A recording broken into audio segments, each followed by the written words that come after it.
Je m'appelle Alan, j'ai 27 ans et depuis 2 ans, je suis créateur de contenu et je fais de la rédaction de contenu aussi pour des marques.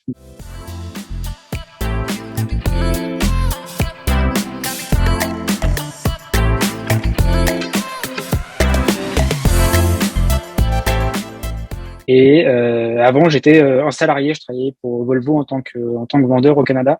Et j'ai complètement, pendant le Covid, fait le changement. Donc là, depuis 2 années, j'explore vraiment la partie freelancing et aussi j'apprends à être autonome dans mon travail et gérer toute la partie business, trouver ses clients, donc le relationnel, avoir cette discipline de travail aussi, de se lever le matin par semaine parce qu'il y a personne qui est au-dessus de nous pour nous aider là-dedans.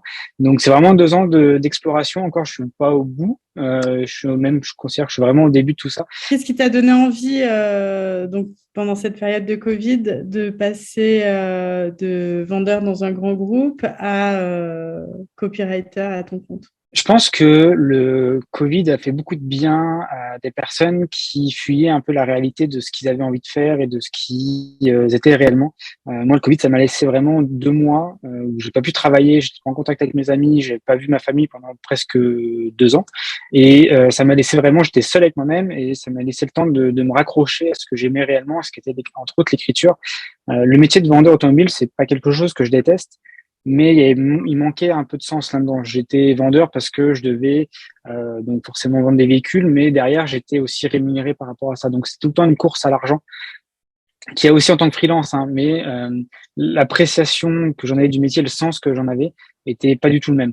Donc je trouvais pas de sens en fait à vendre des véhicules parce que je le faisais pour l'argent, alors que là le sens est beaucoup plus important. J'aide des entreprises à se développer dans leur activité. Alors ça peut sembler un peu pompeux comme ça, mais il y a vraiment une approche qui est différente entre ces deux métiers-là. Et le fait d'avoir eu le Covid, ça m'a vraiment aidé à me poser, vraiment et être face à moi-même, face à mes envies. Et c'était une période qui m'a permis de faire l'entre-deux et de passer sur autre chose. Mm. Est-ce que tu peux nous en dire un peu plus sur le métier de copywriter? En quoi ça consiste? Ouais, alors métier copywriter en lui-même, copywriter c'est une branche de l'écriture. Il n'y a pas que le copywriting. Le copywriting, c'est utiliser les mots pour convaincre. On peut dire aussi, j'aime pas trop ce terme, mais il y a le terme influencer par les mots. Donc utiliser les mots pour jouer sur des biais cognitifs, sur des biais psychologiques. Moi, je suis plus sur la partie écriture, SEO, donc article de blog.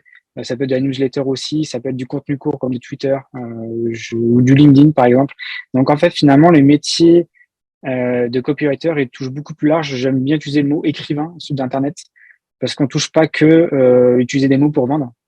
On utilise des mots aussi pour aider des gens à s'éduquer sur un sujet en particulier.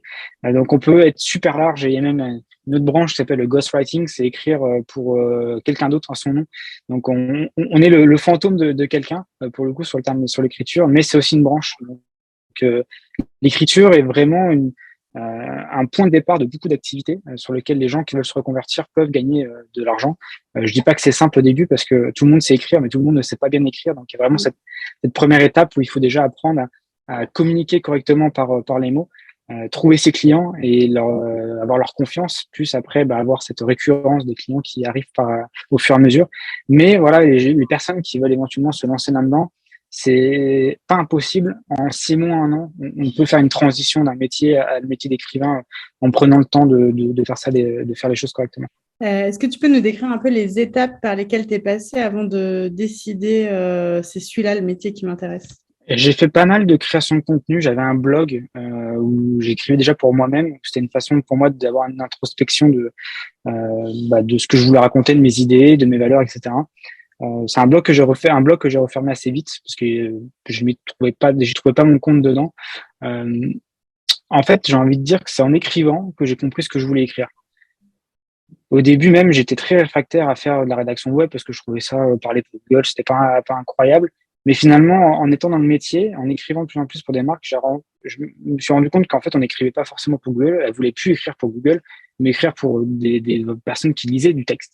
Donc, on sort de plus en plus de ce système de vouloir ranker, d'être sur Google, d'être affiché en première page, pour vraiment passer plus sur de la qualité. Donc, je suis plus sur de la création d'articles maintenant, plus que de me dire je réponds à des requêtes Google, même si ça fait partie du métier. Donc, c'est vraiment cette première étape, c'est je dirais, une personne qui voudrait vivre de l'écriture, d'écrire en écrivant, finalement, on comprend un peu vers quelle direction on voudrait aller. Et deuxième étape, ce serait de continuer à écrire, en fait. De continuer à écrire pour soi-même. Et après, grâce à ça, ça permet aussi de créer un portfolio pour les personnes qui nous trouvent sur Internet et qui nous disent, t'as déjà écrit pour quelqu'un? Non, par contre, j'écris pour moi. Si tu veux, tu peux écrire ce que je partage. Si tu aimes ça, on peut travailler ensemble.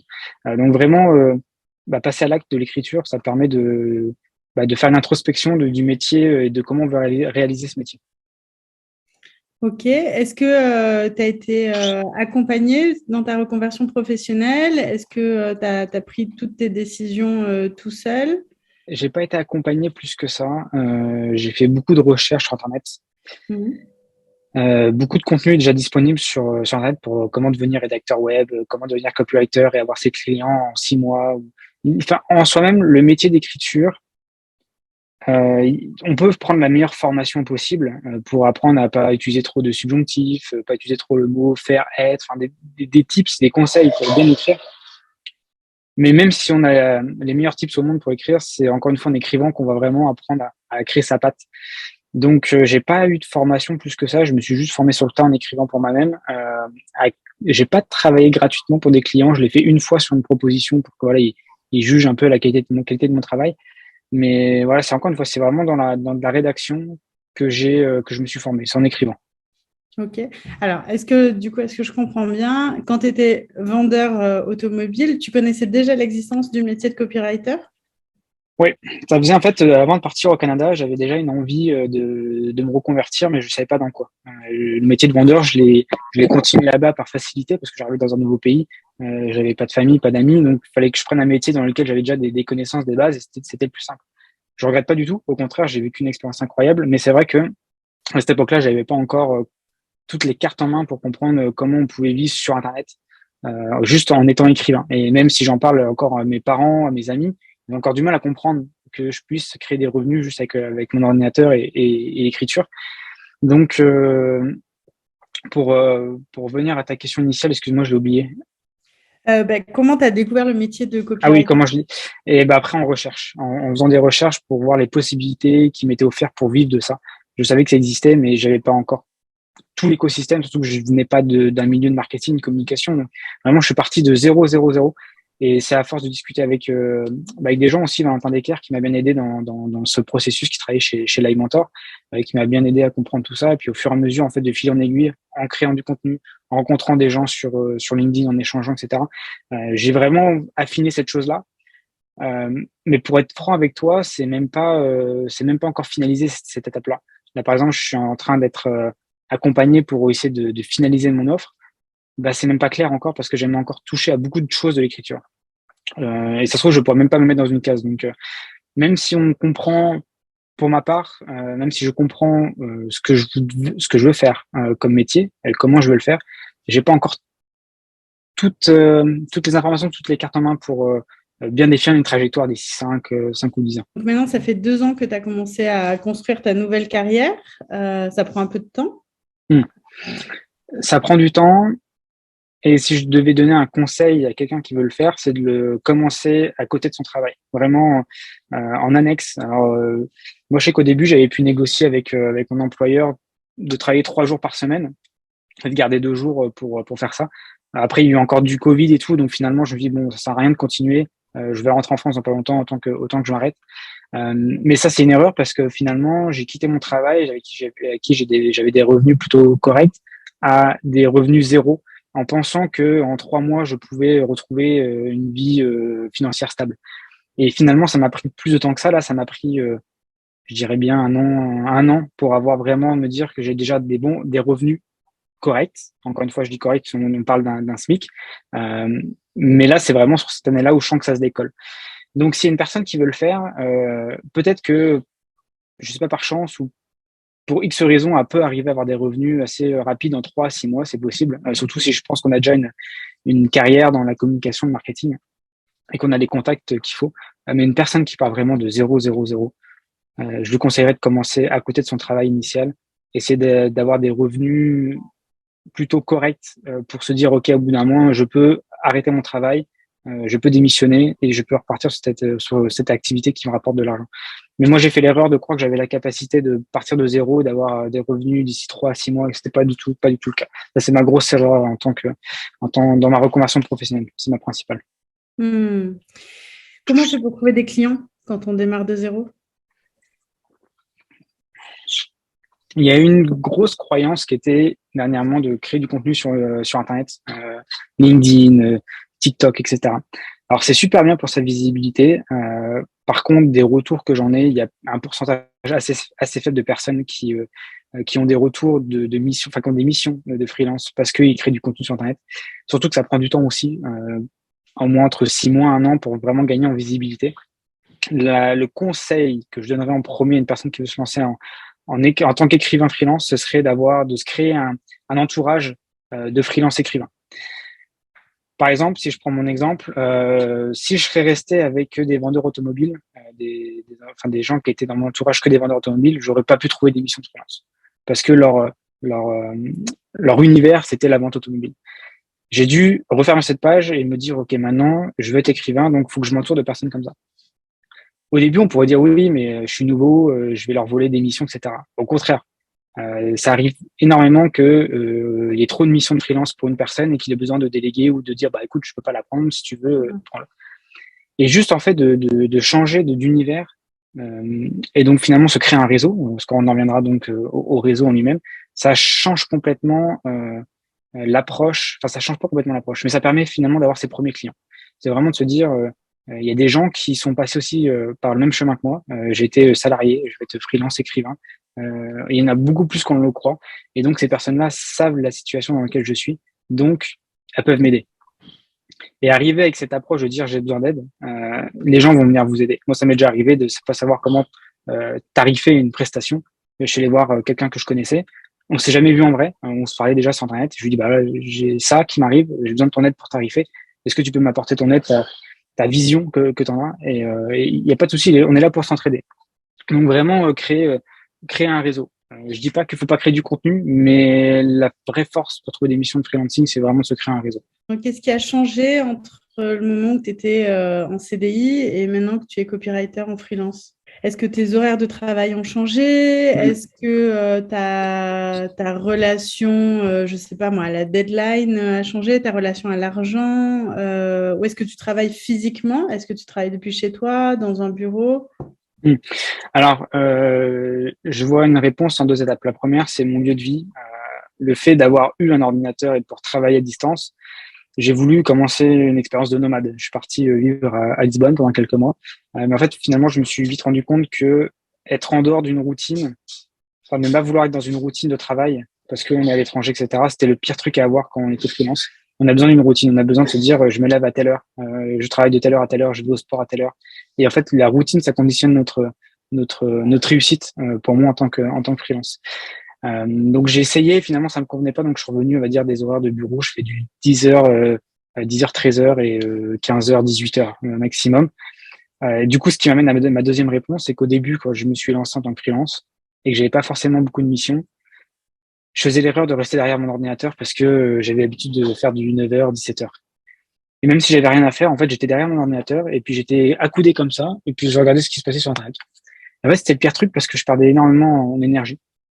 Alors que finalement, en tant que freelance, le gros avantage, c'est qu'on a plus de temps, normalement. Ou du moins, on organise notre temps différemment.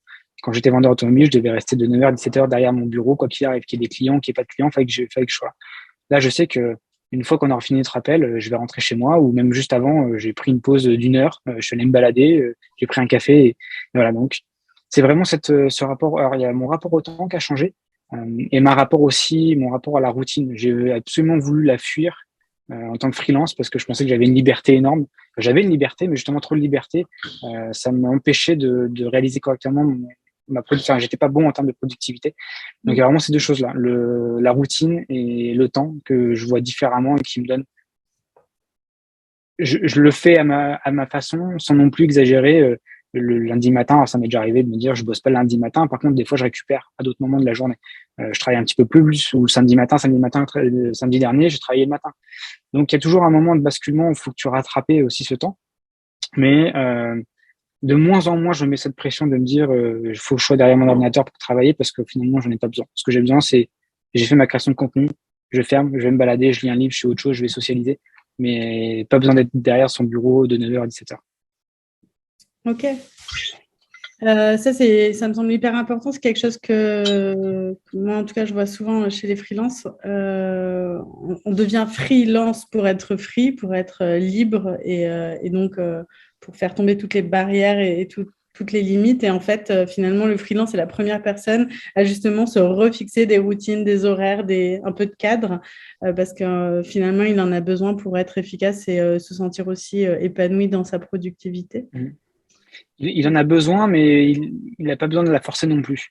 Je veux dire, au bout d'un moment, quand il a fini d'être dans son cadre, on peut en sortir. Contrairement vraiment où cette période où j'étais salarié, où je bossais juste le matin, mais il fallait quand même que je sois présent l'après-midi, j'étais forcé à être dans le cadre. Donc c'est vraiment ce petit détail, mais qui fait énormément la différence sur beaucoup de points. Est-ce que tu trouves des inconvénients à la vie de freelance? Oui, il y a quand même un stress par rapport à l'argent. Là, il y a par exemple les 2 derniers mois, j'avais pas de rentrée d'argent. Et encore mi-septembre, je savais pas si j'allais avoir des missions sur les prochains mois. Puis d'un coup, on sait pas ce qui se passe, tout le monde se réveille, tout le monde a besoin d'avoir des articles de blog, d'avoir de la création de contenu sur Internet. Donc là, les téléphones sonnent, on reçoit des emails et il faut faire des choses. Donc il y a quand même ce stress de pas trop pouvoir se projeter à plusieurs années, enfin plusieurs mois même, j'ai envie de te dire. C'est assez compliqué. Et du coup, le fait de pas avoir de projection financière, c'est aussi une peur pour, par exemple, les banques, pour trouver un logement. Donc ça, c'est les défauts qui viennent avec ça. Moi, je suis en plein dedans en ce moment. J'habite à Aix-en-Provence. Il y a une crise de logement à Aix-en-Provence. C'est très dur de trouver quelque chose. Et je sais que là, avec les 2 derniers mois que j'ai eu, c'est impossible pour moi d'avoir un bon dossier. Il faut que je travaille vraiment dur pour les 3 prochains mois, rentrer le maximum d'argent et me dire, bah, dans 3 mois, je peux présenter un dossier qui serait quand même plus viable. Donc, il y a quand même ce côté, ça peut arriver qu'on gagne plus d'argent que nos parents, que quelqu'un qui soit salarié. Mais par contre, en termes de reconnaissance par les banques ou par un propriétaire pour juste louer un logement, c'est quand même plus difficile. Est-ce que tu as une anecdote sur le métier de freelance ou le métier de copywriter? J'ai pas forcément d'anecdote, mais pour une personne qui veut se reconvertir là-dedans, qui y croit fortement, préparez-vous à ce que les gens n'y croient pas trop et ne comprennent pas forcément ce que vous faites. C'est quelque chose qui revient souvent dans nos proches. On se sent assez seul dans ce métier parce que bah ça reste nouveau. En termes de génération, c'est aussi différent par rapport à nos parents qui eux sont plus on a un travail, il faut être en présentiel dans notre travail et il y a un bureau, il y a un cadre, etc. Tu peux pas de juste travailler avec ton ordinateur et être freelance. Donc il y a très peu de gens qui comprennent le métier et d'où l'importance du coup d'avoir un entourage qui soit lié à votre métier. Pas forcément que l'écriture, hein, mais des freelances en général.